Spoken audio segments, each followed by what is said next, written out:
or Boost Mobile commercial where like two guys are packing a moving van and the one guy's like kind of humming that song.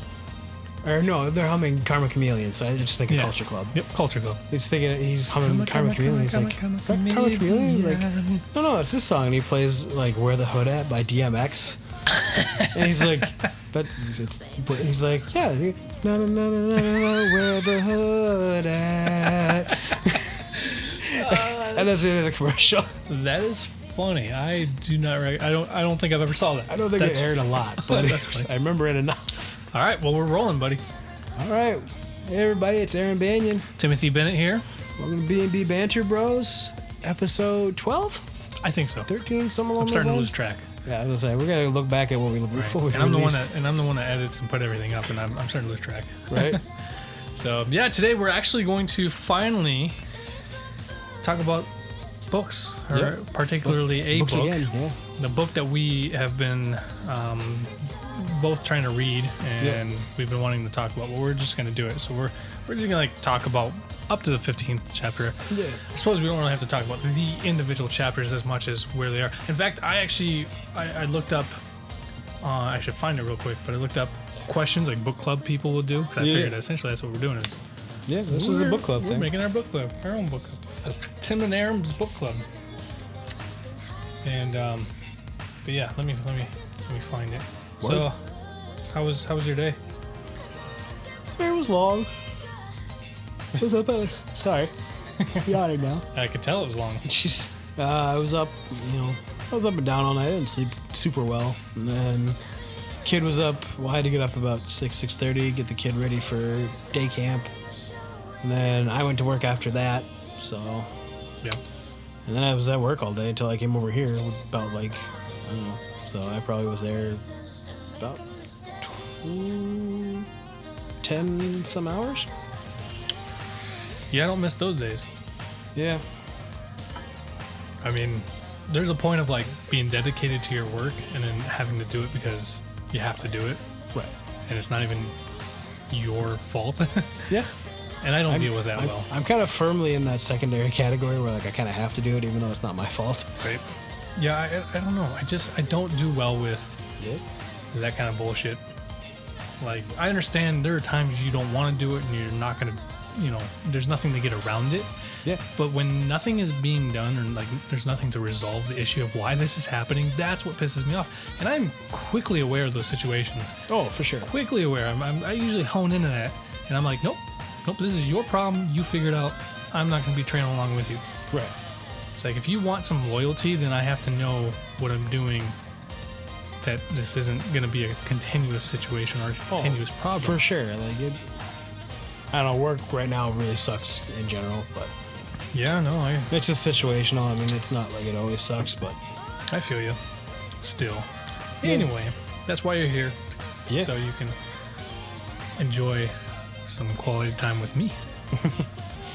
Your B&B bro. yeah. By the way, I got some good news. Possible good news. So I know he's not really a friend, but he's an acquaintance. He actually, he worked with Kaylee. Right on. And he drew my Deadpool Nice. poster. So he's a comic book artist. Oh. And he goes around to Comic-Con and he sells all of his works, and he is fantastic. Sure. And he actually gave that to Kaylee for a gift, for like a Christmas gift or something like that. Sure. And he didn't do it like intentionally saying, "Oh, your boyfriend loves Deadpool. Here you go."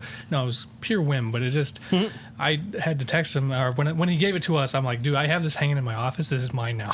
Yeah. He's like, "Well, at least somebody's getting appreciation." I'm like, "No, this is fantastic." Like, No, it's a really good drawing. Yep. Like, I think it's dope.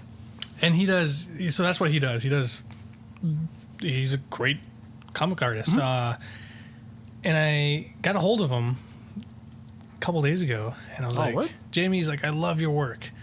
I think it'd be awesome if you can just, if I can like pay for your services and like you make us a B&B, podcast banner / logo, Yeah. whatever. and something that we can use for multi-purposes. So like, you know, putting up on Facebook or putting up on like our actual, most definitely, you know, stuff, making merchandise out of it, whatever it is. And he's like, you know, it's like as of right now, he's kind of going through some personal stuff. His dad and somebody else in his family died of COVID. Oh, damn. Like 4 days ago. Jesus. So he's kind of dealing with that. But he responded back, and I told him, dude, absolutely no hurry, no rush. Oh, yeah. I just think it'd be great because not only do I know you, I can help support you, and you know, you're really good. I really love your work, and it would make it personal, and it would just be fantastic. That's and dope. I was like, you know, because if we start to get more, and we create a Patreon account or whatever, we can put them on T-shirts or stickers or whatever. Yeah, man. So I got cool. super excited about that, and he said, yeah, man. He's like, when I get back into it, I'll let you know, and we can kind of hash out some stuff. And I was like, well, you got 100% free. Advertising. Yeah. Yep, I'll plug you in every episode if I need to or want to or whatever. For sure. So put it on every synopsis. Yep. I'm like, oh well, and by the way, Jamie Coker was the one who did the, you know, artwork. Yeah. So so that's some cool, that's fun cool, news. Man. It's very cool. We can kind of look forward to hopefully in the future. Yeah, that'll be fun. He said he's gonna take about 2 or 3 weeks off for personal reasons. I'm like, well, dude, it's whenever you're feeling ready, man. It's like, take 2 or 3 months off if you need to. Right. I'm not in no rush. I was just happy you responded back so quickly. Right. No shit. So, and I think he's excited. I think he might even listen to our podcast. So I was like, that's cool. He thought our name was pretty catchy. It's like, nice. It's like, is this like a relative brother or is it just like a tongue-in-cheek kind of name? I'm like, yeah, it's more of a tongue-in-cheek, but me and him, you know, we kind of banter like we're, you know, married couple practically. It rolls off the tongue a lot. So, but all right, let's get back into our book club session. Do it. So I found the questions and stuff, and I suppose we can start off with the name of the book, the author. So we're reading Kings of the Wyld by Nicholas Eames. I assume that's how you pronounce his name. That's how I pronounce it. Eames. Eames. Yeah. So watch it. Eames. Some ridiculousness. Emis. Yep. It's a fantasy. It's a nonfiction fantasy, and it's. What'd you say? I said nonfiction. I was gonna say a nonfiction fantasy. It's which is self-defeating. Yes, it is. I meant to say it is a fiction fantasy. Yep. Fantasy fiction. There you go. And. I swear it borderlines D&D because they have a lot of D&D creature references in there and stuff like that. So for sure. I'm pretty sure this dude he at least played D&D, or at least is nerd enough to nerd out and do some research. So, yeah. And well, how long is this book? How many pages? 500 something, I think. Yeah, 500. Something close to that. It is, without going to the extras or the acknowledgments. So, yeah, you're looking at about... The page that says the end. 492. Yeah. It's a quick read, though. Yeah, it runs real easy. Like the writing is not by any means complex or... Yeah. You're not picking up a Tolkien book. No. Where you have to sit and really concentrate on what the hell you're reading. No. But it's entertaining. Yeah. The dialogue is fun. Yep. Like funny. Like there's a lot of running. Like it speaks to me because a lot of it is just like sarcasm. Yeah. Which tends to be a lot of my humor is, you know, I tend to be a lot of off the cuff sarcasm. Yeah. No, it really is. It's kind of like that. It's more of like the comedy is less like abrupt and less slapsticky. Yeah. It's more like it's characteristics and it's more of like situational questioning. Like there's a lot of, are we doing this right now? Kind of thing. Yep. And that's what leads it to be funny because they're like, they're doing this, but yet they're like, oh, I don't know if this is a good idea. Well, we're going to do it anyway. It's made doubly funny because the main character, Clay, tends to be more of a straight man. Mm-hmm. Even when he's the one being funny, he's not doing it on purpose. It's just the way he is. Yeah. Yeah, he's never... Moog is probably the one that's... Moog is definitely the comedic relief. Yep. And then Malik is definitely like he runs off that a little bit more. Yeah. But I definitely agree. So, well, why don't we mention like the first 4 main characters at least, so people have so we got the band, which is named Saga. Yeah. So the premise is that basically mercenary groups in this world used to travel around and make names for themselves by fighting monsters, and they had names they were referred to as bands. So this one was called Saga, which was comprised of Golden Gabe. Yep. He's supposed to be the pretty boy of them. Yep, and supposed to be the leader of the group. Clay. Essentially.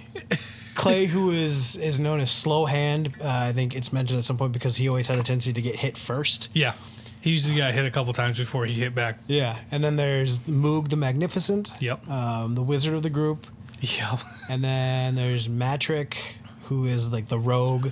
Yep, he's a master thief. Yeah, master thief and a rogue. And then there's a 5th party member that's not mentioned in the first 15. Well, we don't meet in the first 15 chapters. Named Ganelon, I believe is how you pronounce it. Is it? It's the bard, I think. No, the bard, no. They always say their bards never survive. Yeah, because that's what I was gonna say. If you're talking about the bard, they always said that they've never had a bard. Ganelon is the 5th member of the group that like they kind of like refer to as like being the one that they're worried about joining the group again. And I don't know if you actually get the reasoning why until like the 20-something chapters. Well, so he's not important for today, but he is the 5th member of Saga. Yeah. This is my second run through, and I'm actually reading the book the first time I listened to the book. So I'm reading the book this time because I'm actually taking notes. So it's taken me... It's mainly just from my memory. Right. So... So those are the 5 important members or important characters you need to know about. There's like Rose, who is Gabe's daughter, is the reason for the whole book. Yep. She's the whole synopsis is that Gabe finds out that his daughter started her own band and then decided to go out and monster hunt kind of thing, become a mercenary. Well, there was a call for bands to fight this army.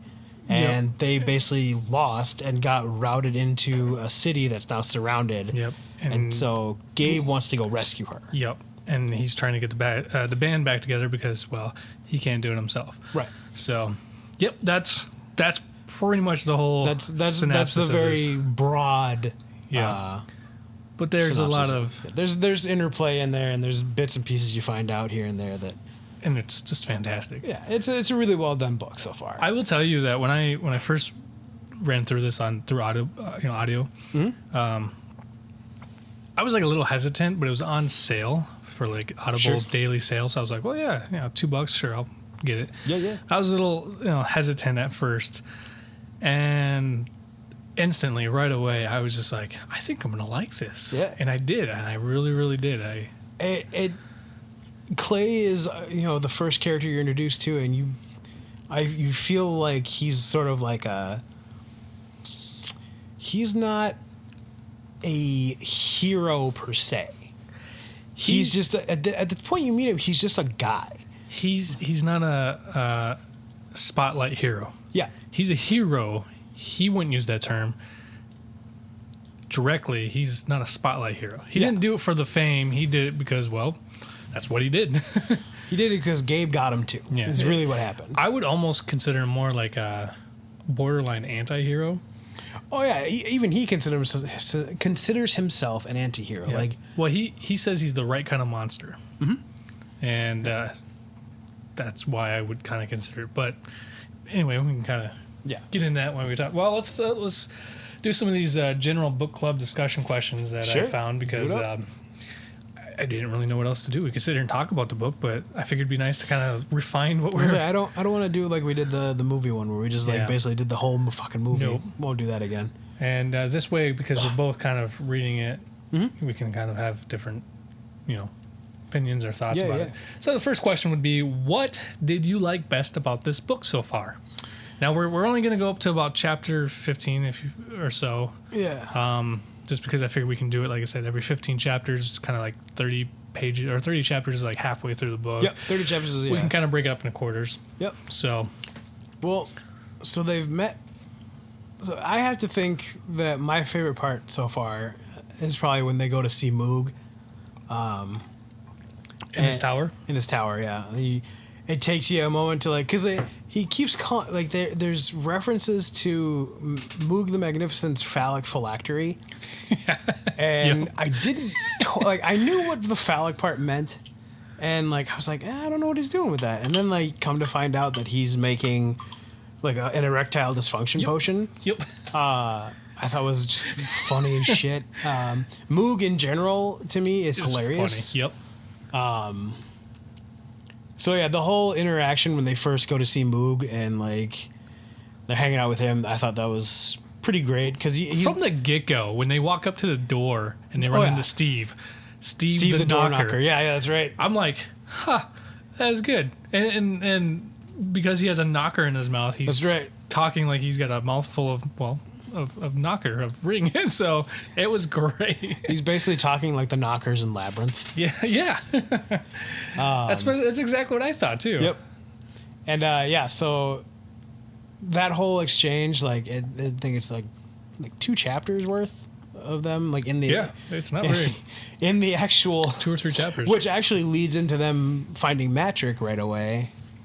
Yep. Because they take they use get the into a teleportation scuff mirror with or their whatever. old booker who finds them, and then they end up getting a mirror, a magic portal mirror, and then Malik has the other end.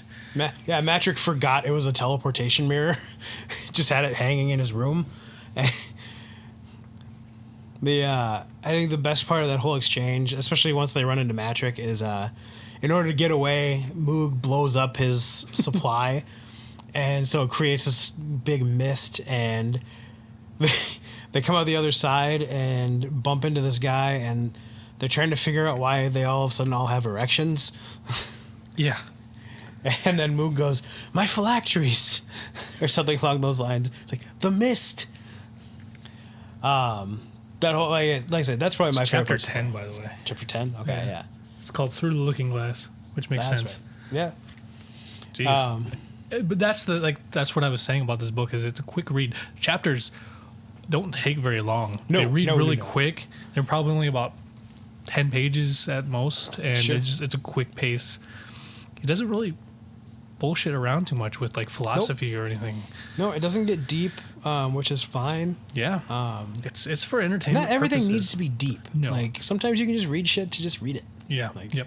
But which is going back on something I said earlier on in my life when I told Chelsea that like I don't read certain books because I want what I read to mean something. Yeah.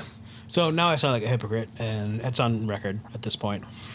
Well, I'm at least aware of it. Yeah, I've always said I have a trouble with nonfiction. I don't read a lot of nonfiction because, well, I already live in the real world, and like I already know what's going on, and like I want an escape. So it's like, I don't want to read a book about what I'm already dealing with. You know, right? Unless I'm trying to improve myself or some bullshit like that. Who wants to read about some asshole doing the same shit you are? Yeah, like, yeah. I mean, if anything, I want it to be a fictional character because it's not real.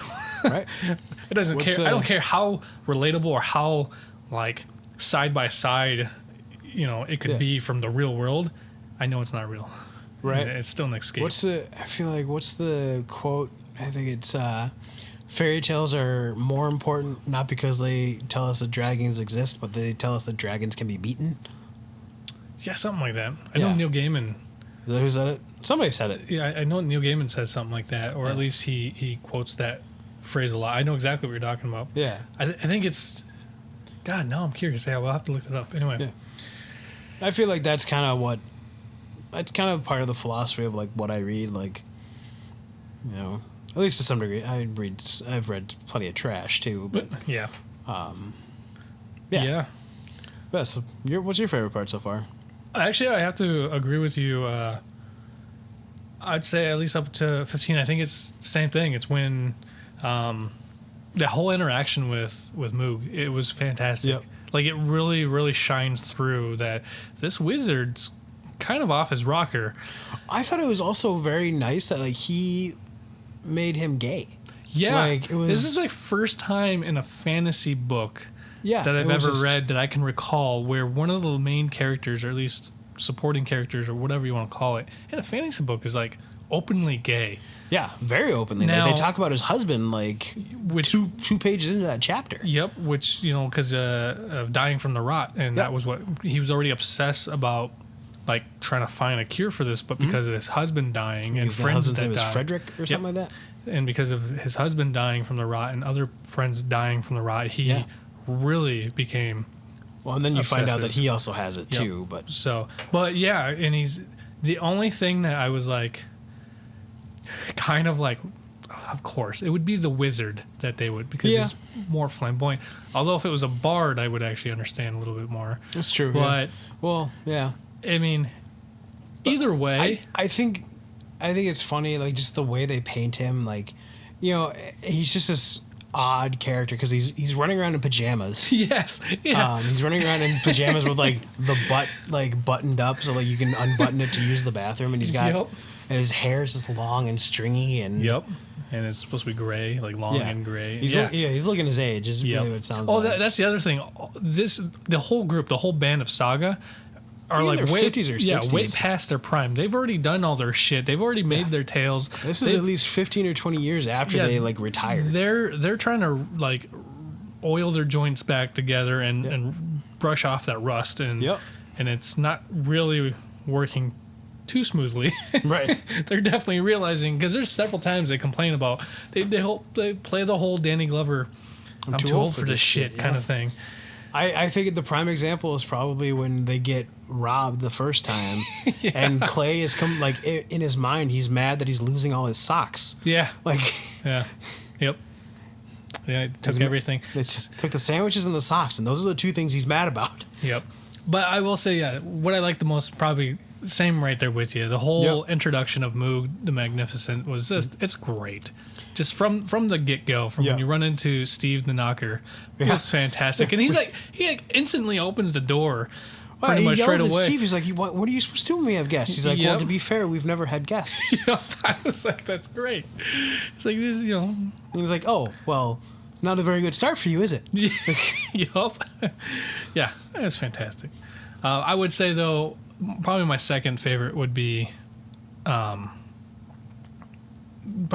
Chapter 15, when they're getting robbed again by the same bandit. I think the part that made me laugh out loud, besides it was also involved Moog, but it's when Matrick is playing dead and Clay keeps missing the shots, so they're basically giving him a Viking funeral. Yep. But Clay basically is like, oh, let me do it. I was his friend and stuff like that, and keeps missing. Like, he misses like 4 or 5 shots. Oh, yeah, I'm letting the emotions get to me. And then he misses the second time. He's like, oh, the wind was there. Not a gust of wind in sight. And then when they finally like let somebody else try to do it, and like it's too far away, and then his wife's like, well, that's fine. He'll just catch the teeth on the way down. And like, you hear him go, the what? The what? Oh. So that's not, a fog. It's mist. Yeah. And mist come from waterfalls. Yep. That was pretty good. Because, they call it the teeth of something other. And he's like, the teeth of what? Yep. So that was probably my second favorite part. That made me laugh out loud. Just Moog's reaction of, wait, what? Mm-hmm. I do like the running thing with Moog where, like, he comes up with ideas, but it's always like, but it's risky. And so Moog has a running joke anytime he suggests it, but it's risky. Right. Everything they do is risky, which is kind of the funny part about it. All right, well, next question would be, what did you like least about this book so far? I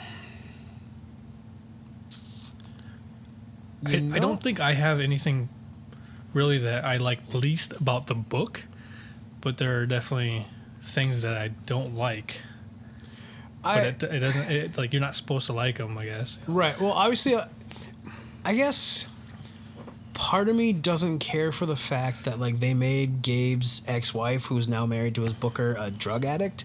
Yeah. I guess that's probably like, it's not that it's a bad choice. I just seem kind of strange. The way Gabe acts, like I feel like, and the way I don't know if they describe her before. I think they talk about her before. They said, she was supposed to be this beautiful, like, thing. Like, fiery thing. And, like, then she's just a drug addict. And, like, Gabe is so beaten down. Like, I wanted her to be more impressive than that. More impressive, I guess.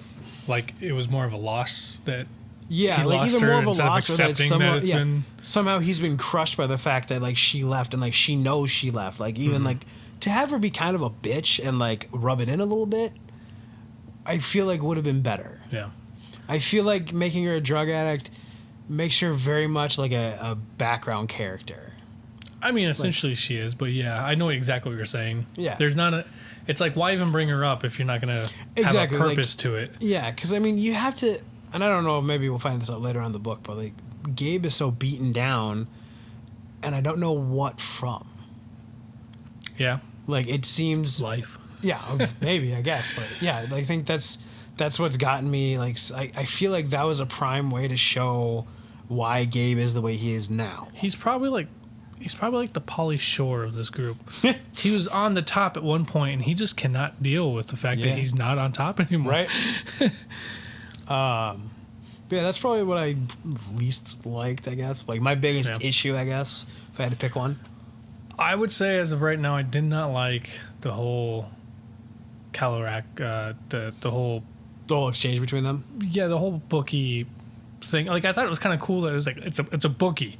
Yeah, and I'm like, a bookie, huh? It's an agent. Like, but they're bands, so every band needs an agent. Yeah, so. But I like that. I was like, that's unique. Yeah. I would never have thought of it that way. Yeah. I would have. I don't think I've ever heard of it that way. He's a bookie, but he was a low-life criminal who made a success out of being a criminal, a thief and a smuggler and all that stuff. He's a typical, snotty, smug. He's a real piece of shit. Yeah. Like, he's a piece of shit from the out. Like, yeah. But I think that's the one thing I didn't like the most was out of this book so far was, like, just, I think that character in general. You're not supposed to like him, and you definitely don't. But you could have painted him a different way. Yeah, I feel like you could have painted him almost smoother and kind of just slimy. Yeah, and gotten the same amount of distaste. I feel like for him. I feel like he's portrayed as a little too tough, and he shouldn't be. Now, there's a difference if he's portraying a tough guy. Yeah, but he actually seems like he's kind of tough. And to me, and that to me, it was like, it just kind of rubbed me the long way because I'm like, well, could he really put up a fight then? I mean, Clay and this band, they're supposed to be like these heroic badasses, and yet they have this guy who seems pretty equal to them, and I'm like, I don't know, it doesn't seem right. Yeah, but I get you. But it was all appropriate. Mm-hmm. So I don't discredit at all why it was the in interactions and stuff were perfect. Yeah. But yeah, I can understand you saying the character could have been done differently. Yeah, I just didn't care for the character necessarily. I know I'm not supposed to like him either. So realistically, that whole section essentially is we have a problem with that because I have a problem with the wife and you have a problem with Caloric. But yeah, so it definitely plays its part for sure. Yep. So I mean, I definitely didn't just go, oh, well, screw this noise. No, it definitely has its purpose. It just so far, that's probably my least favorite. Yeah. Yeah. So what other books did you think about, or what other books did this remind you of that you have read that you can recall? I have any that it reminds me of. No. I know the one that, so I mean, this might be cheating, but I know when I was looking at audiobooks of it, one that popped up was called The Dragon Lords, Fool's Gold, which I showed you. It's got the same kind of feel to it. There's a lot of humor to I didn't read the whole thing. I rented it from the library, and I started to read it. I got about a third of the way through and kind of fell to the wayside. But it's got the same thing where there's a lot of it's trying to be more humorous, and not take itself quite so seriously. So there's a lot of sarcasm and just characters think the main character going, well, what's the matter with them? Why would they do this? Mm-hmm. So that's probably what I would think of, I guess. Yeah, I can kind of see that. I definitely agree with that. I think that the two books that kind of run in with me was Robert Asprin's Fool's Company. Okay. The whole series. It's very similar style. It's kind of like more of a drier, subtle kind of humor, but there's humor behind it if you can just catch it. It's not like forefront. It's not abrupt. It's not slapstick. Once again, it's I don't want to say it's more intellectually funny because that's not the right. Cerebral, I guess, would be the proper. Yeah, it takes a little bit more of a right kind of person to find it funny. Yeah, you got to think about it. Like if you're just looking for something like a dick and fart joke, like that's not what you're gonna get. No, listen to David Wong if you want some like profound dick and fart jokes. David Wong. Yeah, because he's the one that does John Dies at the end. Yep. And this book is full of spiders. And what the hell did I just read? Fantastic. But if you want dick and fart jokes meets just mind-blowing profoundness, that's what you want to read. Fantastic series.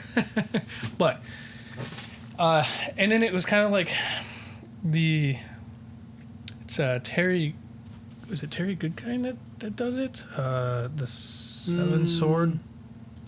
I know the name. Terry Goodkind. Wizard Rule. First Rule, I think is the book. Okay. You know what I'm talking about? I know. Yeah, I know the name. I can't remember. I don't think I've ever read any of his stuff, but I know the name. Terry Goodkind is an author. Yeah. I often confuse him with Terry Pratchett, but oh God, for life, I think it's Wizard's First Rule. That sounds about right. I feel like that's. Yeah, it's Terry Goodkind's Wizard's First Rule. It's a long series, but I read just the first book, and it was like if I met that book with Fool's Company, and kind of mashed it in together. That's kind of because Wizard's First Rule is it's a fantasy, and then medieval fantasy, and then you have Fool's Company, which is a space sci-fi fantasy. So I feel like if you just take the kind of the writing and mash them, but those are two books that kind of reminded me of. Just a lot more towards Fool's Company with the writing style. I can see that. I for some reason have not read much that was like humorous at the same time. So I don't know. Not like I try, but. Oh, I love my comedy, man. I love books, I should say. Like I mean, I like my comedy movies for sure, but when you can be funny in a book and I can laugh out loud, that's good writing. Yeah. That's just good writing. So, which characters in the book did you like the best? I think we've already established this. Yeah, I think Moog and Matrick are. Not to skip ahead, but you get glimpses into Moog and Matrick's friendship, and I really enjoy the glimpses you get. So I don't think you've really gotten much of it at this point. Has Matrick found out that Moog has the rot yet by chapter 15? I'm trying to remember. I believe so. Okay, so that was unnecessarily loud. So you get the first glimpse when Matrick finds out that Moog has the rot. He very much reveals a more serious side that you don't see from him. He seems one to keep his emotions in check. I think solely because of the marriage he's been in, where like that's actually one of the funnier parts. Is he's like, "Get me the fuck out of here." Yep. He's like, that was the last thing he said at the end of the breakfast or whatever. He's like, "Get me the fuck out of here." And they're like, "Well, what's wrong?" He's like, "You're like, you have kids?" He's like, "Yeah, 5 kids. None of them are mine." Right. Yep. Yep. Yeah, I can agree with that. I think Moog especially. Yep. I like him a lot. Moog is funny, but at the same time also very soft. He's not hardened like Clay and Gabar. Nope. Matrick is an alcoholic to like the nth degree. Yeah, he. I like those two characters too. I think the most so far, at least. Clay is a good character. Yeah. He's a great main character too, because he's a great. Yeah, so primarily Clay is the one that you are following. Yeah, it's all from Clay's point of view. Like nothing happens without Clay in the mix. But like you just get glimpses of like things from the other characters through his eyes, and like I say, but it's not first person. Yeah, No, it's all told very third person, but it's all like But from it is Clay's from third Clay's, person. yep. Like it's like someone over Clay's shoulder. Yep. Yeah. So those would probably be my 2 favorite characters just because of that. Yeah.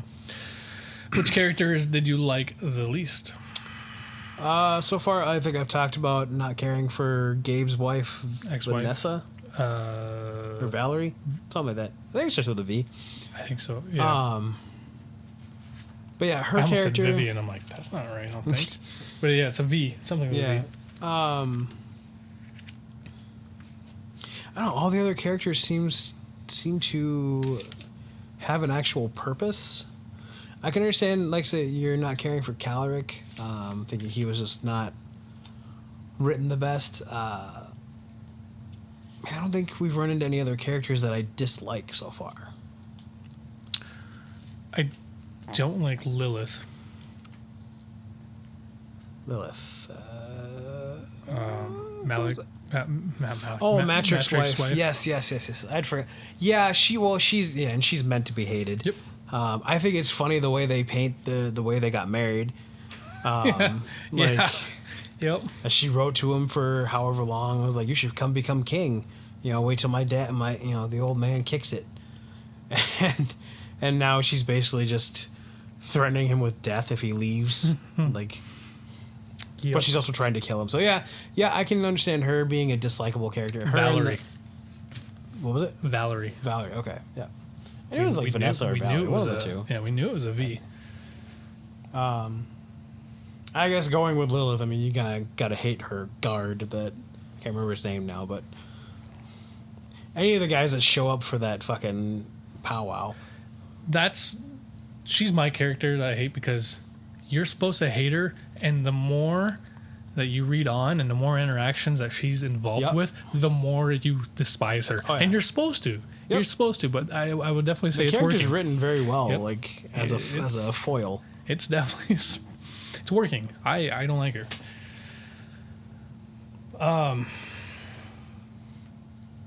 Yeah, so yours was Valerie and mine would be Lilith. We're not misogynistic either. Right. We don't have a problem with women, but these women are written poorly. And you're supposed to not like them, I guess, so at least one of them. Lilith for sure. Yep. I think Valerie you're supposed to more or less feel sorry for, but I don't. Yeah.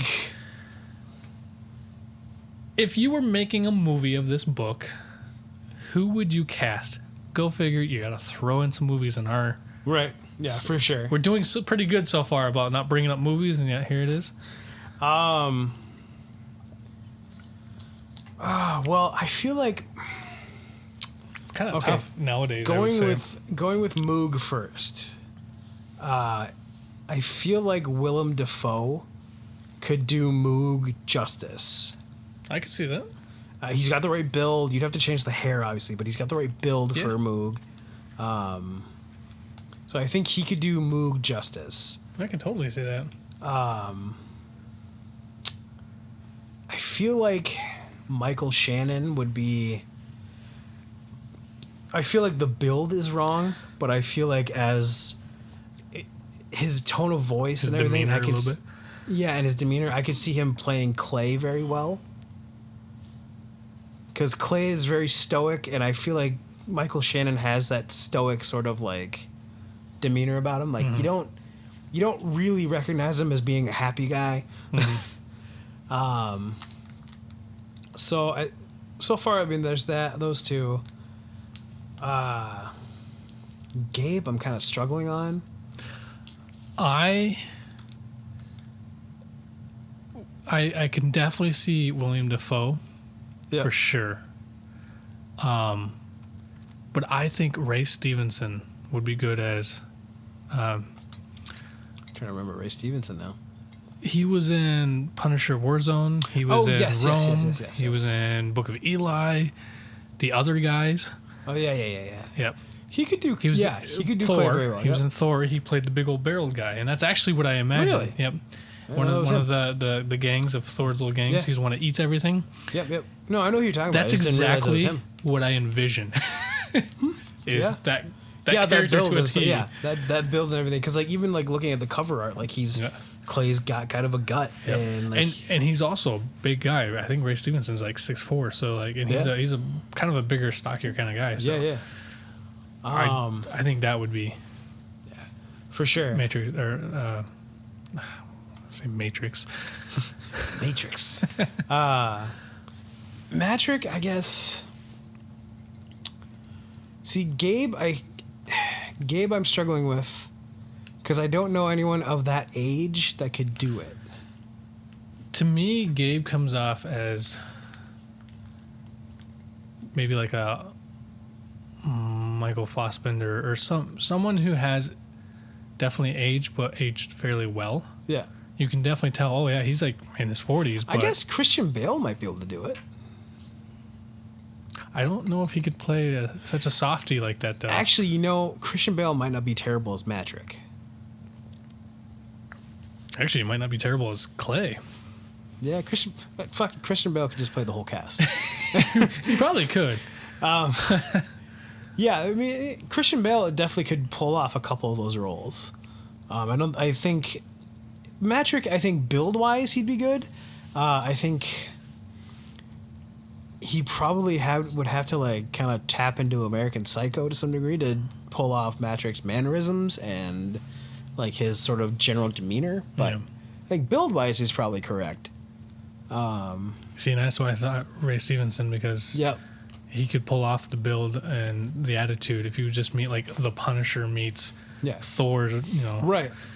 I just for some reason in my mind I feel like listening to like the way Michael Shannon talks, like I feel like that just seems more like Clay's voice. Mm-hmm.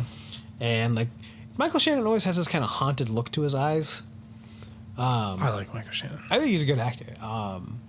So I guess if you think about it, Michael Shannon may be able to pull off Gabe, because Gabe's kind of painted as like he's almost haunted, like to a degree, like he's but I don't think Michael Shannon's pretty boy enough, and Gabe is supposed to be like he was Golden Gabe. He's supposed to be the most like beautiful man. Fuck, this is a hard question. It really is, especially because nowadays the cast. It's really tough for me to think about who could play somebody of present actors and actresses now compared to 10 years or 20 years. I tend to look retro. I tend to think anything in the 90s or early 2000s and past as actors, and I know that's not necessarily correct. So yeah, it's a toughie. What about Donnie Wahlberg? It's an off the wall sort of thought, but I for some reason saw Mark Wahlberg, but I was like, no, Mark's too young. Donnie might be right around the age where he could pull it off. I could kind of see that maybe. Yeah, I think I feel like you get him a wig. I'd have to probably sit there and like look at lists of actors for sure, and I can go, oh, that would be perfect, or that would be. Yeah, I'd practically turn into a casting. Yeah, oh, for sure. Director at that point. We'd get lost for an hour or two. Like, just, that guy be good. That guy be good. Right. You remember when we tried to do this with Sandman Slim? Yep. Years ago? Oh, yeah. That was an hour and a half conversation. Yeah, and I think we only got to like 3 people. Yeah, we only got like 3 or 4 characters. And now they're making a movie. I'm so excited. Anyway. Right. Well, yeah, let's Nice move on. question. Share a favorite quote from the book. Why did this quote stand out? I have mine. Unintentional. I didn't know this was a question on here. Early on, God, I don't know that I have a really good one to share. I can definitely share a moment that I really liked. And it ends with like kind of a quote, is when Clay goes to visit his mother's grave. And he's just talking about the fact that like there's only 2 words. Chapter 3. Yeah, there's only 2 words carved on it. It just says "be kind." Yeah. And you don't understand the full significance of that until chapters later, but that would probably be the earliest one I can think of. I know the one you're doing, and I think that's a great one. I just didn't think of it. You can't have mine. I don't know. Well, I'm not taking it. This is it. No. Right. Well, my quote was, so there's a scene where, not a scene, there's a chapter where they get into the scuffle and kill a bunch of people or whatever, and I think it's Matrix that says it too, because I think he's trying to like help bury some of the dead or something like that. Is that the one in the bar where like? Is that the fight in the bar where Clay blacks out? No, that's I don't that's think later. so. Sorry. Yep. Foreshadowing. No, this is, I think, when they get like those clown mercenaries it's when they found out there's a bounty that Calric has put a bounty on their head, and right outside the city. Yeah. Yep. And it's an old friend of theirs. Like, it's a guy that they knew from another band. Yep. Whose name escapes me now. But. Yeah, I can't remember. But the quote is, "Judge them for what they wish to be, not what the world made them." Yeah. And that is a hell of a oddly quote. profound for the way the book has been running. Like, that is profound. And it's so... I'm going to steal that. Yeah, for sure. Because that was good. It's so simple and yet so profound. Yeah. And it was one of those things where when I read it, and I'm like, this is so appropriate and so relevant. So, because it makes a lot of sense, it was like the world shapes us in the way that we know how to survive in. Oh, yeah. Doesn't mean that that's what we want to be. Yeah. Everyone has aims. It's not what they always become, but everyone just aims for because they come off as a bad, which is a trope that a lot of films have, is just because they're a criminal, it doesn't make them a bad person. Right. So. Yeah. This plays in the context. Yeah, for sure. That's mine. So, what other books by this author have you read? Well, we can just skip that one because he's only written one other book, and that was a sequel. Right. We haven't read that read that yet. yet. So, we can skip that one. Yeah. Would you read another book by this author? Well, Sure. Let's just go ahead and say yes, because I think our plan is to read the other book. By the way, I bought the other book. Oh, nice. The Bloody Rose, I think it's called? Yep. Yeah. So, this one's called Bloody Rose, and it's a sequel, and it's about Rose, Gabe's daughter, and her band. Fable. Yep. So, to give you a quick... Yeah. The tagline on Kings of the Wyld, the tagline is, "The boys are back in town." And yes, every time I read that, I think about the song. Yep. The boys are back in town. They used it for, the TV show, which was a comic book adaptation, The Boys. Yep. Featuring Carl Urban and Jack Quaid. But this one, their tagline is, "Girls just want to have fun." So you can definitely tell where he's stealing these taglines from. So I was like, that's great. That made me smile. The little things in life. Well, it's just a play on the fact that the groups are all called bands. Yeah. Like, yep. Everything about these mercenary companies, like, they're treated the way rock bands are. Yes, everybody has a band nowadays. Everybody has a mercenary group that wants to go kill things. Well, they don't even do that anymore. Like, they just go to now they talk about they just go to arenas and fight. Yeah, which they're about to discover in, or they do discover in, what was it, Coin something? Not Coin City, that's not right.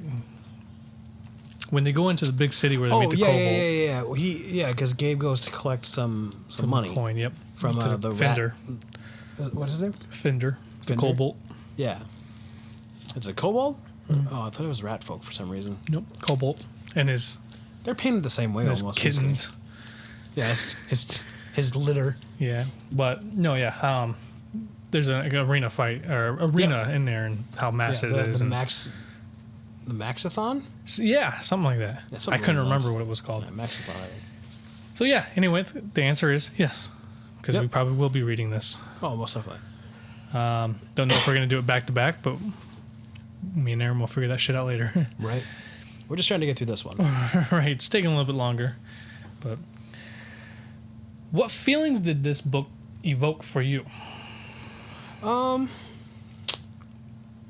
mean, I definitely felt immense sympathy for Clay. Mm-hmm. Being someone that lost their mother. Like, my mother died when I was 13. Mm-hmm. So, I mean, I felt for him. And it definitely, obviously, like, made me laugh. A lot of the parts made me laugh. You feel sympathy for each character for different reasons. You definitely do. I think that was one really excellent thing that this writer has done. There's something humanizing about each one, like, you know. And he doesn't take a lot of time into getting to know the differences between these characters. Yeah. You can definitely hear the voices in each of them clearly. Oh, for sure. And yet it's not like it's so hard to, you know, that you get glimpses of the past. Like, he doesn't go like deep into anybody's past. Like, you get passages where like he talks about it for a little bit, but you know, like just in general, like, you know, you get glimpses of like, you know, like say Clay's mother dying, you know, because I don't remember if if it's been revealed why she's dead yet. Not yet. Okay. They've hinted, but they haven't really talked about it yet. So I mean, he's thrust into this position where like his friend needs him because his friend's daughter's in trouble, and he has a daughter of his own. So he feels who likes frogs. Yeah, who likes frogs. So he's compelled to help his friend simply because if it was his daughter, he'd expect the same thing. Which he denied Gabe's he says no at first. And then it was when he was getting ready to tuck his daughter into bed that night. Yeah. She says, well, like, if it was me, wouldn't you do it? Yeah. And he's like, you'd come and get me, wouldn't you? That stung. Yeah. And she's like, why are you crying? He's like, because I'm going to miss you so much. Yup.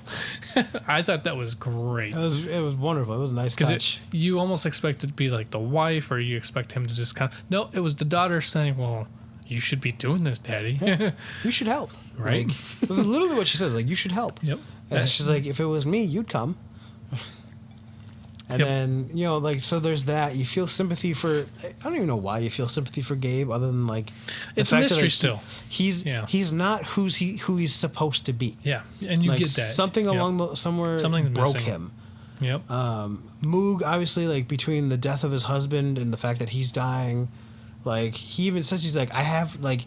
He agrees to come with real easily, and they're like, you will? It's like, well, why wouldn't I? Like, you're my family. Like, I don't have anybody else. Yeah. And so you feel for Moog in that respect. You feel for Matrick in like this loveless marriage that he can't leave. Like, and he's got all these children around that he loves, but he's like, they're not mine. Yep. Yeah, he straight out says, it's like, oh, I loved all these kids like they were my own, but they're not. Yep. You know, and it's not even a guarded secret that they're not his. Like, he's like, oh, well, how do you know? It's like, one of them's got blue eyes, blonde hair. One of them was born at this point, which, you know, the time he was conceived, I was halfway across the ocean or something like that. Yep. Some crazy thing where like you know for certain that like they're not his. Yep. Yeah. So I mean, like I say, it just, you feel sympathy for each of these characters, which I think is key in their own way. Yeah. Yeah. Like, it's not like everybody's got the same problem. Like, each one's got a different set of problems that like you can maybe relate to, but at least feel empathy for.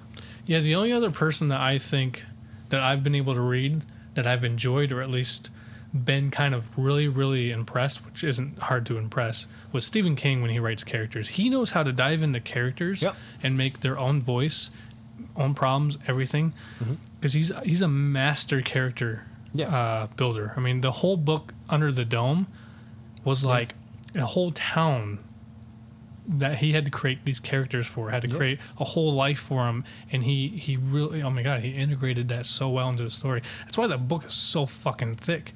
But it's good, as kind of dull and boring as it may be, it's the characters that drive a lot of Stephen King's books. Well, in this case, I felt the same way, although it wasn't as in depth. It wasn't like as drawn out of the characters, but the characters' voices really stood clear. They're given just enough flesh to make them like something you want to hold on to. Yeah. Yep.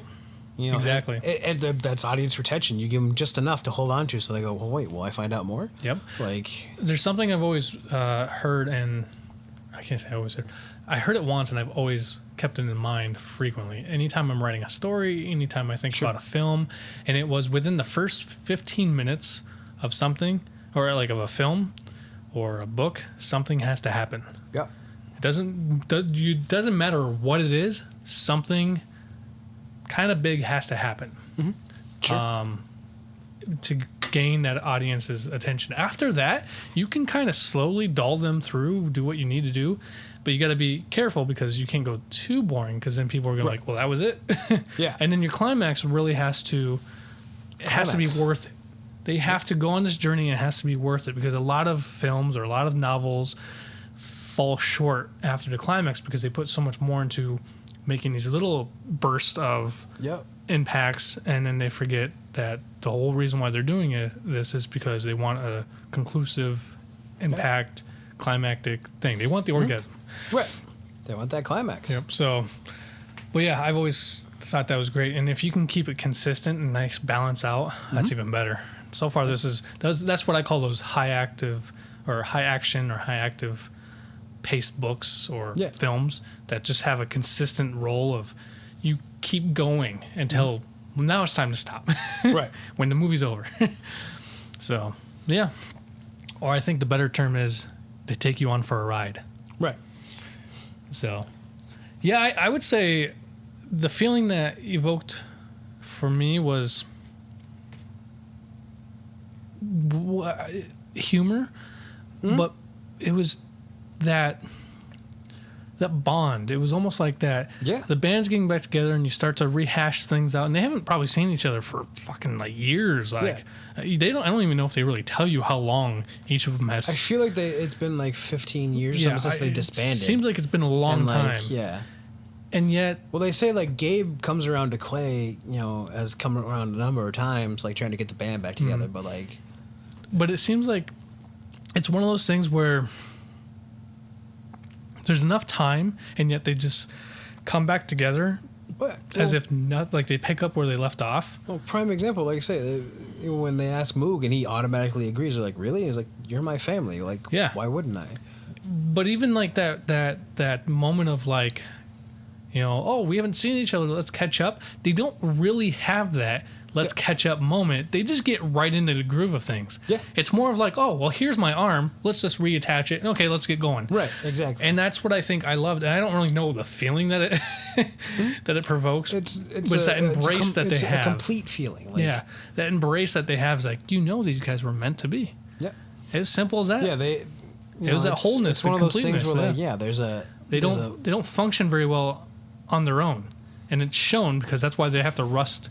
They have all the rust and the creaky Clay joints. Is probably the one that functions as like a person, but like you can as tell an individual, he's like super unhappy. Like he's very melancholy about the life he's living. Well, or I should say the work he's doing. He loves his family. He's happily complacent, and it's driving him, like internally insane. Right. He knows like it's the thing that needs to happen. It's the thing that he's wanted. But it's not what he wants in life. Yeah. I mean, he does. He just wants them both. He wants to be able to have the family and be able to do what he was doing. But. Yeah. And know that the family is going to be there. Yeah. But I think essentially, because they mentioned this, like Jenny provided the one thing that he wants the most, giving him a reason to protect. Hmm? He has that, but it's like, what is he really protecting now? He hasn't really had much of a reason to protect, which is why he's also on The Watchmen, or he was on The Watchmen. But it's just him staring up north all the time, and it's like he even says he's like he kind of enjoys it. But I think it becomes too much of a pattern. It becomes repetition and too complacent, and he just Yep. He wants. There's not enough excitement in his life anymore, and for someone who's lived for 20 years doing all this stuff, and then to go to a small town and just work the city watch, where you literally stare at a field all day. I mean, it definitely would drive a man nuts. Yeah, no, I totally get. And like I said, I think that's what I like the most is when they bind together. You kind of, I think you said it right. It's that wholeness, that complete feeling, and I like that. Family's family, regardless. Like, and that's coming from somebody who doesn't have a large family, so yeah, for sure, or not much of a family person. I think I relate to these. At least I seem to relate to Clay a little bit. And the same mannerisms. Like, I have a family, I have a kid, I have a girlfriend. Maybe soon will be my wife. Right. Hopefully. And did you pop the question yet? No. We've got another 2 years. Okay. I have a 5-year rule.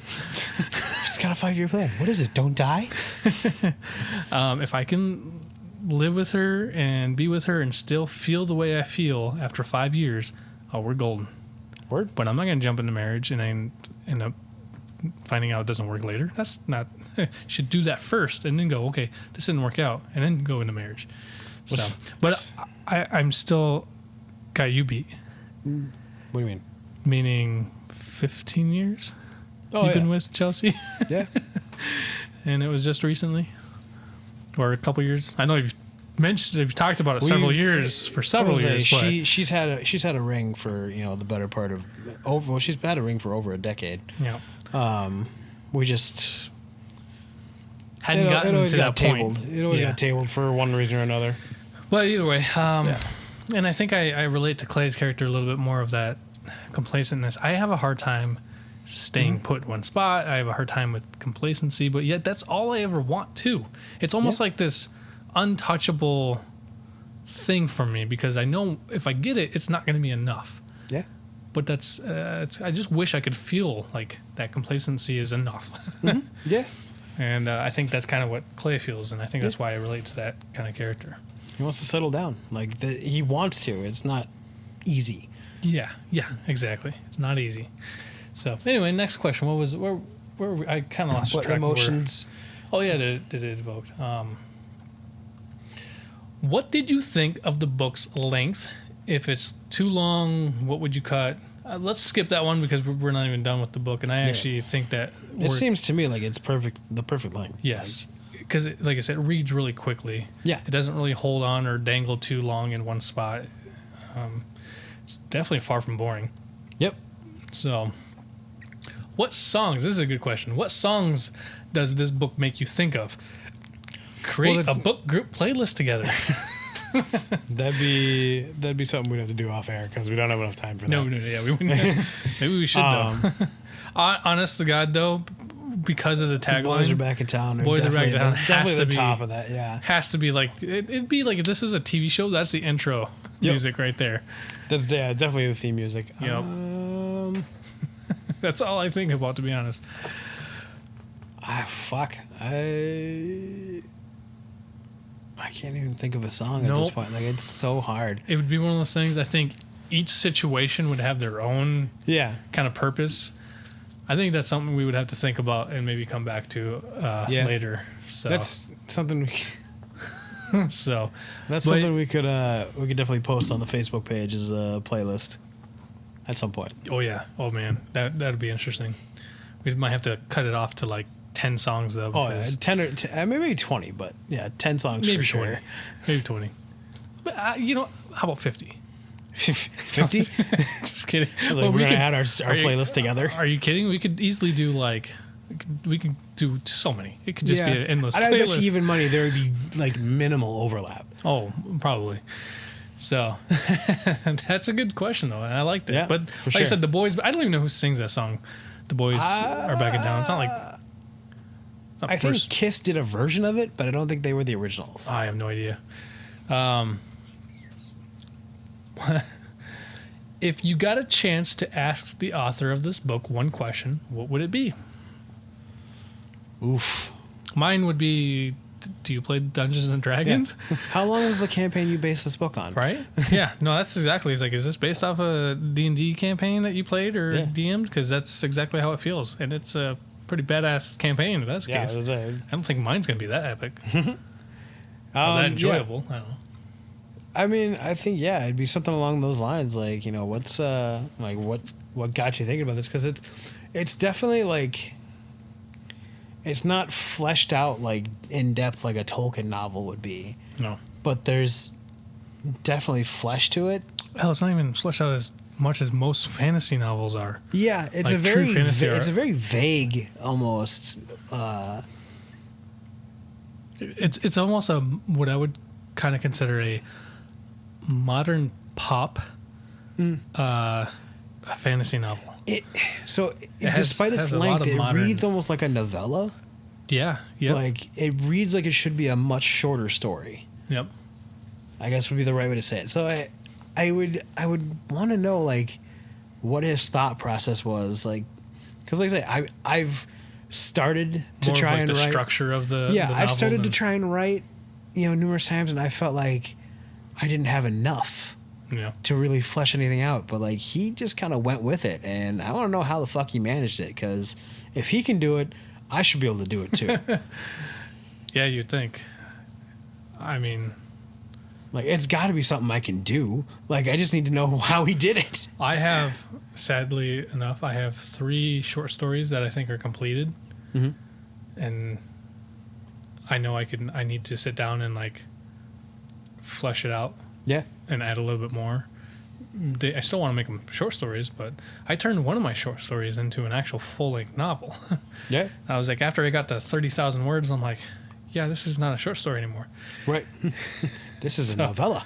Yep. And it's not even, it's just a quarter of the way through. So, Right. Yep, I got more.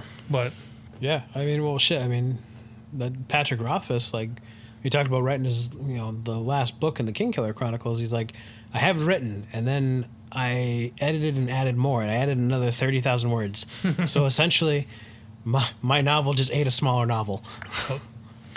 Stephen King has that problem where he says he tries to do word counts, but he doesn't think about how long he stops writing when he has nothing left to say. Yep. I would that I could do it that way. Yeah, to me, I have this is where I want to go, this is where I'm going to go, this is where I want to go, this is the end. And I have to reach this end, but I don't want to make it boring in between. Right. Sometimes it's necessary I always have too. an ending. I always have an ending. Sometimes I have a middle. My beginnings are always the problem. Well, we, other than this podcast thing and D&D, need we should get back to writing together. Yeah, we should kind of maybe not. Excuse me. We don't necessarily need to maybe partner up to write something, but we could help each other or collaborate ideas, brainstorm. Yeah. Something I always enjoy doing is brainstorming and bouncing ideas off, because I have a lot of story ideas. And I guarantee over the years you've heard most of my story ideas, but I just need to sit down and fucking write them. Yeah. But you haven't heard about some of my most recent story ideas. There's a point when I was in school where at least once a week I had a new story idea. That's legit. Yep, I used to write them down in my little. Actually, I have the notebook right here. This is my little my little I don't know what you'd call it, writer's journal, where it's just like little story ideas or little like short story ideas or whatever. Yeah, man. But all right, next question. Which character in the book would you most like to meet? Ooh. Can you count the band as one? Yeah, I mean, I guess I would love to meet the whole band, but I mean, if I had to pick, I think Moog would just be. I would say if you could spend like one day with one of the characters, let's just call it that way. It depends on the day, because I feel like Moog would get me into some shit that like would be funny. Matrick would be. Probably wouldn't remember because I'd be drinking the whole time. Right, that's true. Gabe, honestly, like I probably wouldn't hang out with just because seems like he's the downer. He's a sad sack. Yeah, he's the downer of the group for sure. Clay is antisocial, so he probably wouldn't hang out with me. Yeah. I think I agree with. I think Moog.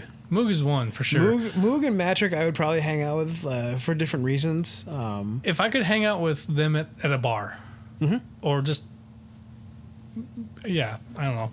I think a bar. I think it'd be interesting. Yeah. Oh, most definitely. And I think those two characters exactly, because Matrix would start some shit, or somebody would try to start some shit with him, and he just would finish it, and then Moog would.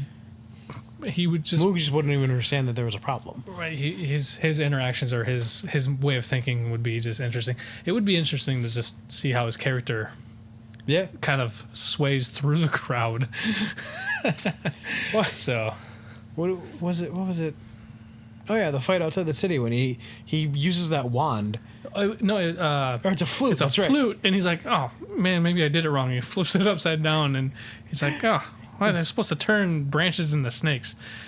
That's right, and it turns all the branches into snakes. And it took a little while, and then all of a sudden, it's just they're just everywhere. Practically a whole cornucopia of snakes everywhere. And that's one of the coolest kills I've ever heard of, was when Clay wraps the snake around his arm and stabs a guy with it, essentially. It was good, but it kind of backfired because it wasn't just attacking the enemy; it was attacking everyone. So, because I think Clay had to go and help Moog because a big giant python started wrapping around. So yeah, that sounds about right. His wizard. And he's like, "Oh, I can't have that." So yeah. Yeah. That's I agree with you. I'm right there. Moog for sure. It seems like Moog is the one.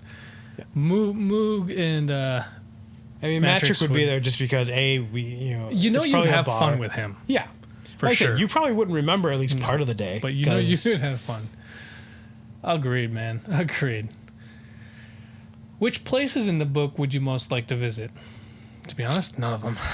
Yeah. They're all pretty. That big city, I guess. I'm a city kid, so like I would probably at least visit it. I'd probably feel about it the same way I felt about New York. I visited, but I mean, I don't need to live here. Mm-hmm. Yeah, I don't. By the way, because you mentioned the city, is when you were going to meet the kobold, and you're standing outside the door. Oh yeah. And the little. This is what I liked about his writing, just that little extra to give it some meat and potato. Clay's mouth. Some wetness falls onto him, so he like lifts up and opens his mouth, thinking it's rain. What? Until he realizes, oh God, what? And he's like, what is that? It tastes like a copper penny that was in a sewage in my mouth. Yeah, that was like, good. I remember it was so random and so out of nowhere, but it was so perfect and so appropriate at the same time. It had nothing to do with anything that they're doing other than he just felt something wet. And he's like, oh, maybe it's rain. This reminds me of the day the bird shit on my shoulder when I was walking to work. That's a little thing that happened. I was walking to DB's the first time I worked there, and I was going in the back door, and I didn't know that there were birds living under the awning that day. Those fucking pigeons, yep. I'm not even sure it was a pigeon. I think it was a smaller bird, but like all of a sudden, like I just happened to catch the sight of something white. I looked over and it hit my shoulder and it just like puffed out, and I was like, "What the fuck is that?" And it turned out to be a shit day at work too. So I think I posted on Facebook. I was like, "To the bird that shit on my shoulder on the way into work, thanks for the warning." Oh man, that was the world telling you something. Yeah, that was the universe saying, "Man, you should just go back to bed." The universe weighing in on my life. That is fantastic. I feel like I remember you mentioning that, but I probably have. It's those pigeons at DB's were just ridiculous. Yeah. They were so annoying. I never liked standing out there too close to the wall. Like I never leaned up against the wall ever because of that reason. And it was a dirty alley to begin with. Yeah, it was pretty dirty, but yeah, it's an alley. It was meant to be clean. Damn. What do you think of the book's title? How does it relate to the book's content? What other title might you choose? Well, first of all, it's totally appropriate. Oh, yeah. And you don't really understand. They mention it once within like chapter. It's right before Gabe gets back to. Finds Clay that first time. Like he's thinking about himself about what Gabe would say about living a safe life. Like we were kings of the wild, we were giants. Yeah, but you don't really get that. Mm-hmm. That it doesn't weigh heavy at that moment until later when Clay says it to Gabe when Gabe is throwing his tantrum when he's trying to break Moog's crystal ball. Yeah, that's when it really sinks in that like that's a real thing that they kind of considered themselves as is the kings of the wild. It wasn't just something that Gabe was just spitting at them saying, "Hey, other people refer to them as kings of the wild too." Yeah, you kind of get that heaviness that it really sunk in at that moment. Yeah, and so appropriate. Yeah, so appropriate. I remember that like Moog's reaction to him breaking the ball being funny too. Like it was kind of like, "Oh no, oh!" I think he like reached out to when he went to throw it or something. Yeah, I don't know. It was, that whole scene was a little like when Moog makes the reference to it later on. I mean, that might be further down the road, but Moog makes a reference to it later on, and he's just like, "No, when Gabe he got rid of that damn ball that doesn't always work." Right. Or something along those lines. Like he starts to say that Gabe broke it. Then he's like, "Oh, no, never mind." Well, when Gabe asked him to see the crystal ball, it was like, "Oh, that old thing?" It's like it probably doesn't even work that well because it's been dropped so many times. So, how does it relate to the book? It totally does. Yep. The whole point of it was it's a very excellent title for the book. Yep. Very excellent. I went. What other title might you choose? I think for me, Right Kind of Monster. I think that's actually kind of a fitting title. It just doesn't carry the same like ability to use humor. I guess. Because they're mocked at one point. Like I think Calric even says, like, you guys used to be kings of the wild. Yeah. Yeah. I don't know. I guess other than that, Saga the Band or something. But yeah, I don't know. I think it's pretty appropriate. Yeah, I don't feel like there's a better title, to be completely honest. Maybe we once were giants. Yeah. But I don't know. I mean, I think it's pretty appropriate. I'm not gonna change the title. I wouldn't. What do you think of the book's cover? How well does it convey the book or what the book's about? If the book has been published with different covers, which one do you like best? I don't think it has been published with different covers. I don't think so either. I think this is the cover. I love the artwork. Yeah. I think the watercolors are. I think that's watercolors.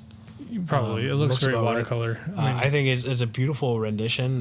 Yeah, I think it's watercolor. And it's the whole band. So I mean it works. And their posture, their poses.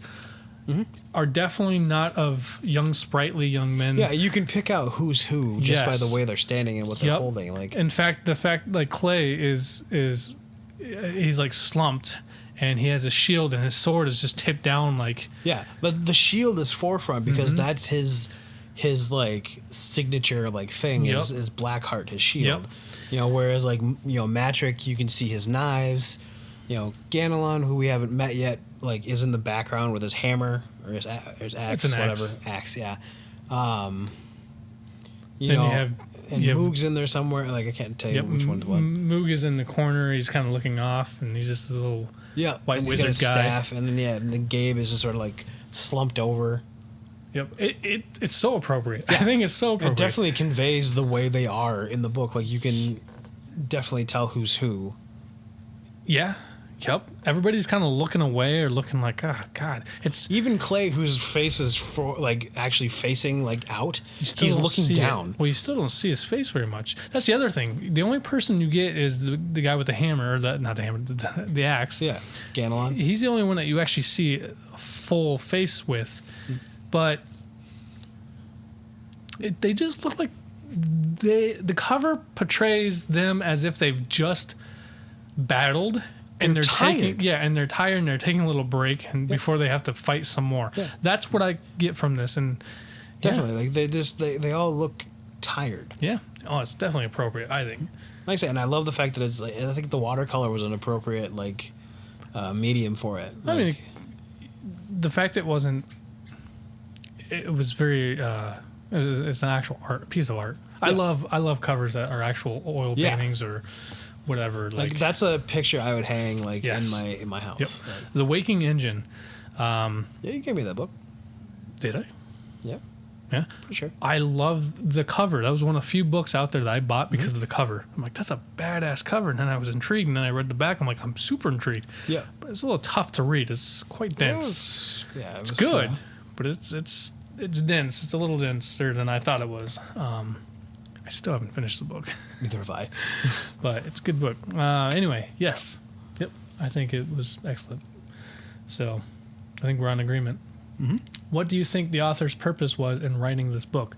What ideas was he or she trying to get across? I think he was just having fun. I think he had a D&D campaign or something. That he was like, this would be a great story. Very much like he just had a story that he wanted to write, and he wrote it. He didn't have to it wasn't like he was trying to get any profound sort of knowledge across. Yeah, he just wrote a story. It was not that he's not a serious writer. He just wasn't taking it so seriously. Yeah. He was having a good time. You can be serious and be able to have fun with it at the same time. He was like our podcast. Yeah. We enjoyed doing it, but we're taking it serious. Yeah, most definitely. But yeah, I agree. I think it's one of those things where he was having fun when he was writing it, and it shows. And it worked out because I'm having fun reading it. Yeah. Oh, most definitely. How original and unique was this book? Very. Yeah. I don't think I've read a book like it. No, not at all. Like I said, the way the characters are developed like the I mean the plot maybe I can see to some degree being done before, but like but maybe the bigger picture. Yeah. But the little things that go in between before you get to the concept big picture. of like mercenary bands being like rock bands and things like that. That stuff is unique. And like the overarching like plot line where they got to rescue his daughter, that maybe has been done before. Yeah. And we're not even sure how that's gonna go about either. So I mean, she gets her own book, so I'm assuming it works out. Right. But hell, it could just be the perspective of like her band in the midst of them trying to save her. That's valid. So the entire time that they've been traveling to get to her, maybe this book, the second book, is like her perspective of that entire timeline. That's actually very valid. So I guess we'll find out maybe later. No, I definitely agree. It's very original. It's very unique. I have heard this a long time ago. It was for music, but nothing's original anymore. Right. And it's true. There's really nothing original. There's nothing profoundly new. But it doesn't mean that you can't put a new spin on it.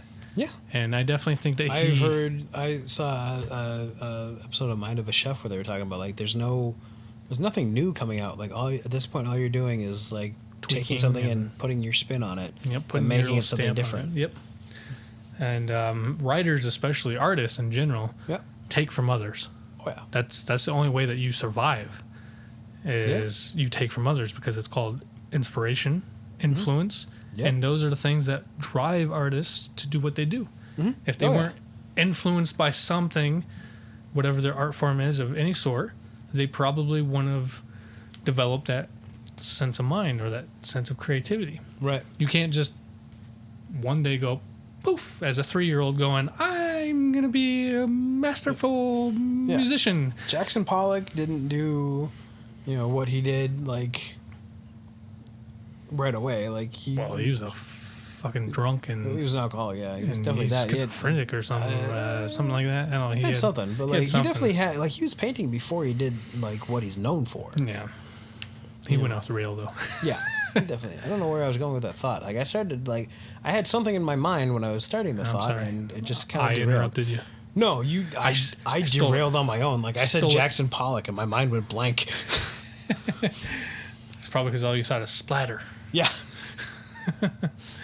And when you go into each hotel room with a black light, that's what you get in the ceilings. Oh. What's the line from the 40-Year-Old Virgin? Oh, you know those black lights or something? You'd see that thing from space.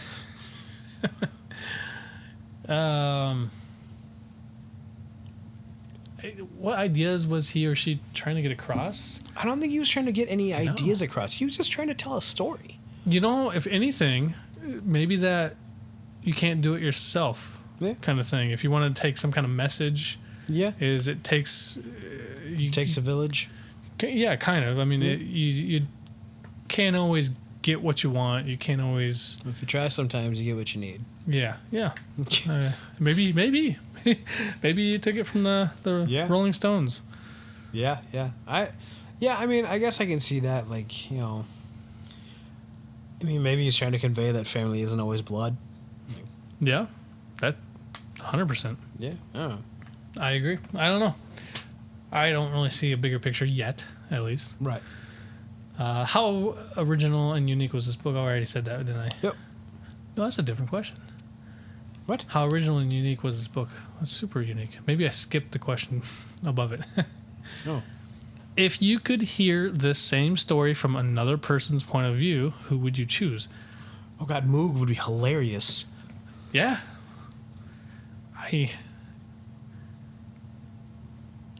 Moog would be the funny one. But I also feel like... I don't think I'd want from Gabe, because he's already a downer. I feel like Matrick would be... Matrick would be funny in so much that like you'd have to wonder where he's embellishing because he's probably drunk.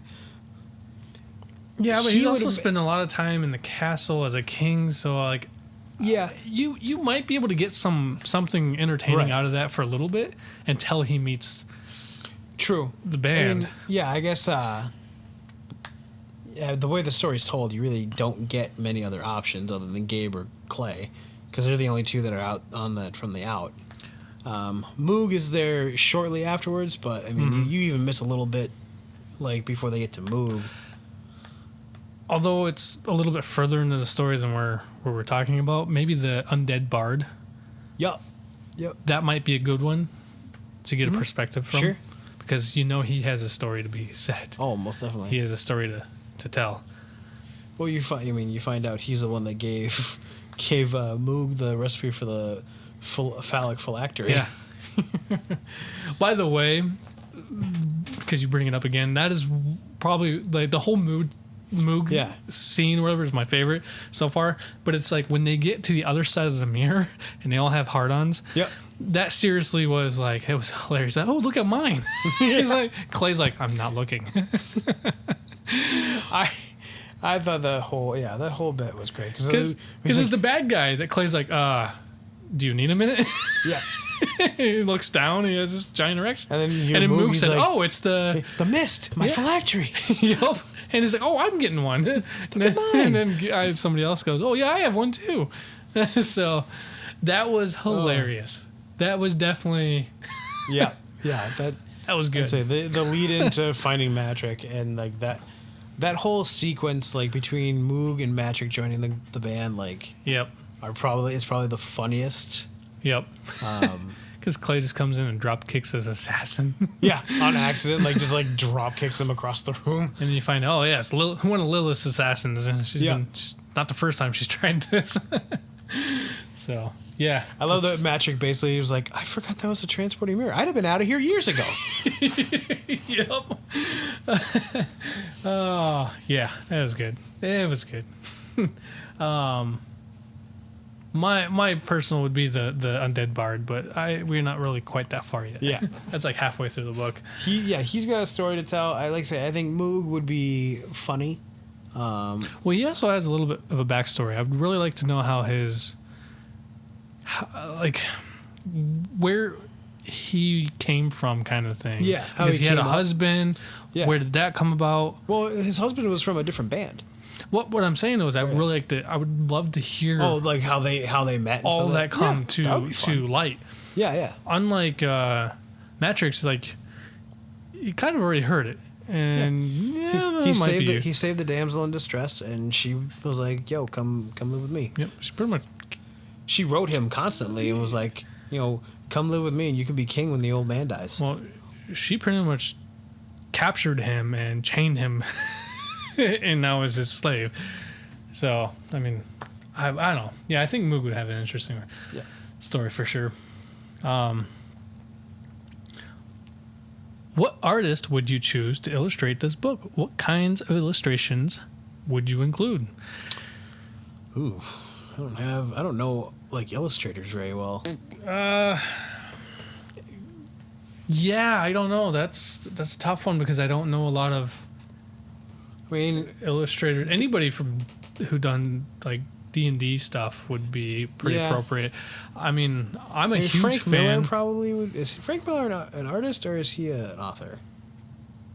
He did Sin City and 300. I don't know if he done his own ink work and stuff. I don't know. Whoever did those, I know he's a writer for sure. I know he wrote it, but I don't know. It's a good question. Whoever did those, like as far as the books go, probably wouldn't be too bad. Like the way those are done. I couldn't tell you who they did it. But.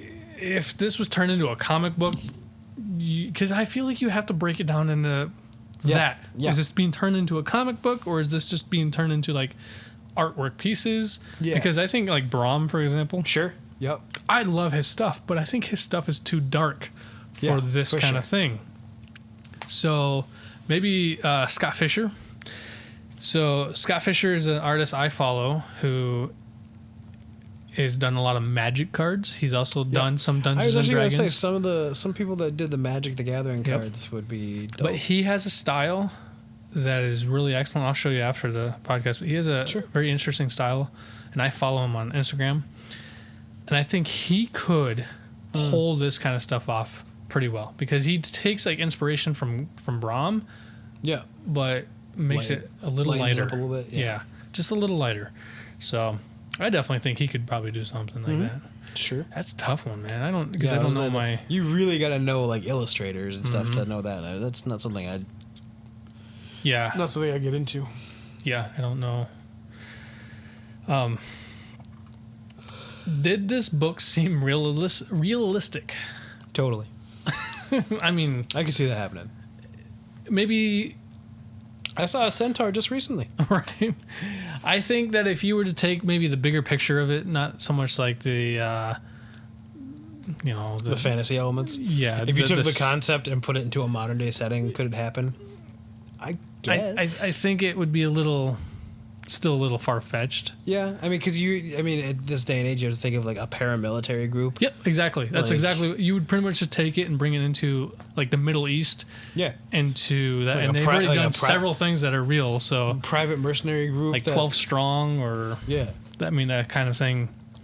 Yeah. So I mean, I guess conceivably you could do it, but at the same time, we can neither confirm or deny. Right. And I don't think it'd be as interesting if it wasn't done in a fantasy world. So, how well do you think the author built the world in this book? I think he did fantastic job. But then again, I think he referenced from a lot of D&D, so... For what he's writing and the way he's doing it, it's coming along just perfectly. Like, I don't have any real questions. Like, seems completely fine. Yeah, no. Definitely comes off as a nerd, so... Yeah. Did the characters seem believable to you? Did they remind you of anyone? I definitely think that the characters were believable. Like you mentioned earlier, that you really get an understanding of each character, and they really kind of have some meat to them. They're painted as very human. Yes. Yep. Like flawed. Like there's problems. Like they're not happy. Well like they're sympathetic. So I definitely think they're believable. Did they remind me of anyone? I don't know if they mean like other stories or other characters or what, because it's hard to do that. Like, they remind me of my Uncle Biff. Like, I guess I don't know. I guess they kind of remind me of Thor, like Thor's group, his band. Yeah. Because you have the only thing is you don't have a female. Heroes 3, I think, or something like that. I don't remember. There's something. The Asian, the big guy who eats everything, Sif. Sif. I think they're referred to as Sif in the something 3. I feel like it's the Heroes 3 or something like that. I know I should know because I'm a big Norse mythology fan. I don't think they're a real Norse mythology thing. They Sif are, is. and they are. Yeah, I mean they're all three of them are in there, but there were no Asians in Norse mythology. He's still in there. It's just done. Not like the comic books. Right. So, that's what they remind me of, to be honest. Mm-hmm. Yeah, I can see that. Did the book's pace seem too fast, too slow, just right? I think it's just right. Yeah. Yep. Definitely not too slow, definitely not too fast. No, for sure. Very, very appropriate pace. If you were to write... Oh, God. If you were to write fanfic about this book, what kind of story would you want to tell? Oof. I think we've answered that. I would want to write it from Moog's perspective, or take it from like get some backstory on like Moog and Matt, or deeper backstory on like Moog and Matrick. Yep. Or if anything, maybe it would be kind of cool to take a spin-off and do it about the Cobalt, because the Cobalt is like the family or whatever, and how they got there, because Gabe helped integrate them and vouched for them to be in the city. And then like this is the only city at the time that would allow non-humans as long as they behaved. I think it would be kind of cool to see what that Cobalt has done previously for a while, and then like the interactions he's had to deal with, and then when Gabe comes up halfway through the book, and then what happens afterwards, kind of thing. Like, most definitely, I think it would be kind of a cool thing to see, especially because I don't think I've ever read anything that would take perspective of a Cobalt. So that's true. And he gave Fender a character. He gave him some essence. He gave him some meat. So it'd be interesting, especially him and his little litter. His litter before and his wife before she got whatever. Yeah, I essentially think of like an old Jewish man with a bunch of kids running around like in a shop that owns a shop, and he's just like, family-owned shop. He's got a wife that's hassling him or whatever. That's what I kind of think of.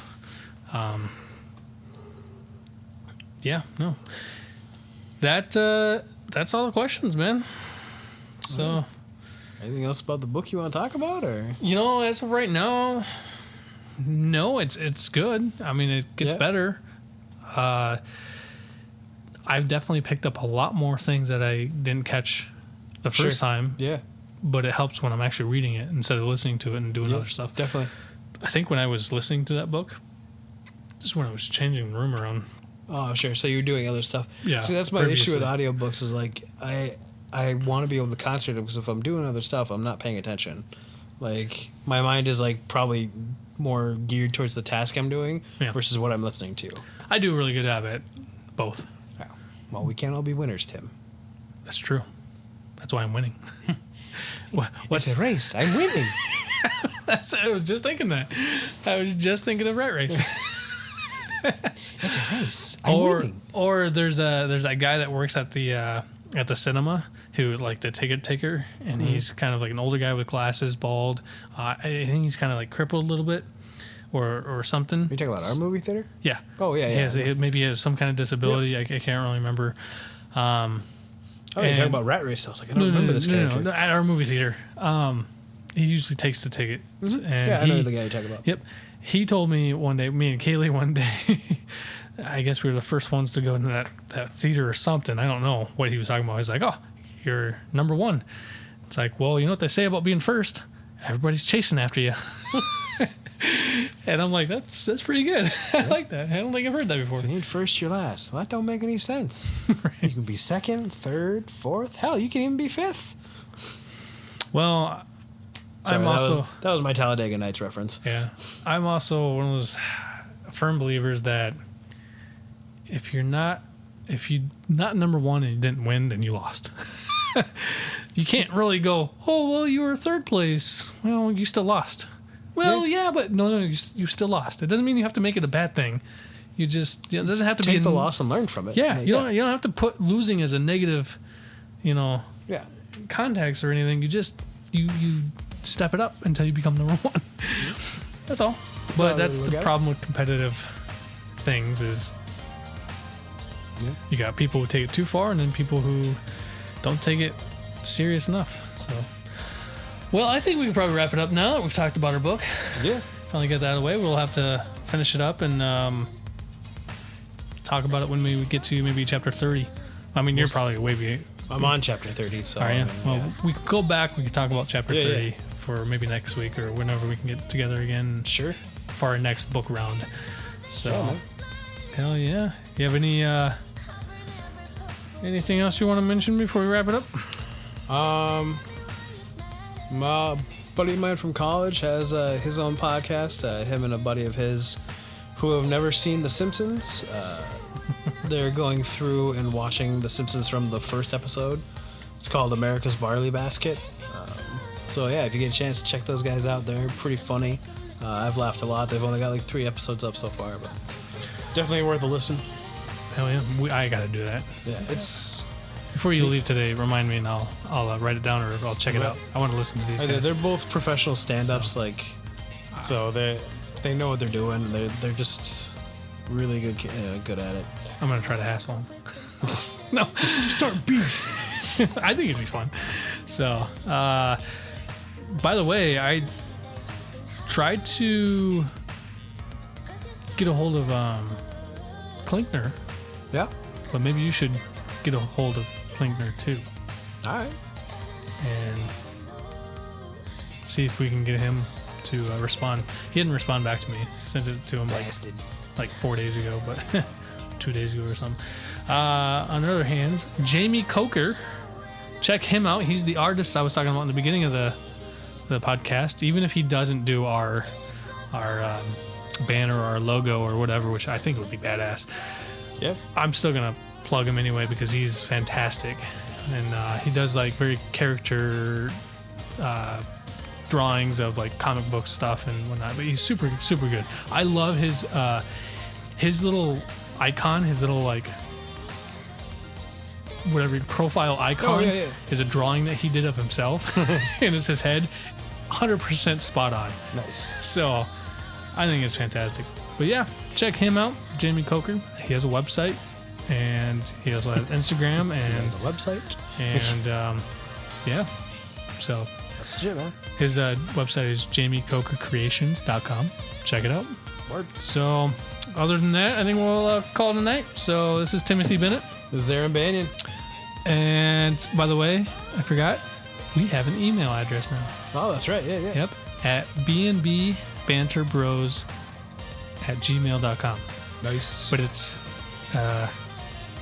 spelled differently. It's like B and then spell and out. So it's BANDBBANTERBROS. We'll put it in the synopsis yes, for this it'll episode. be on there. Yeah. It's on our thingy, so it's there. You good? So yeah, all right. We'll catch you later.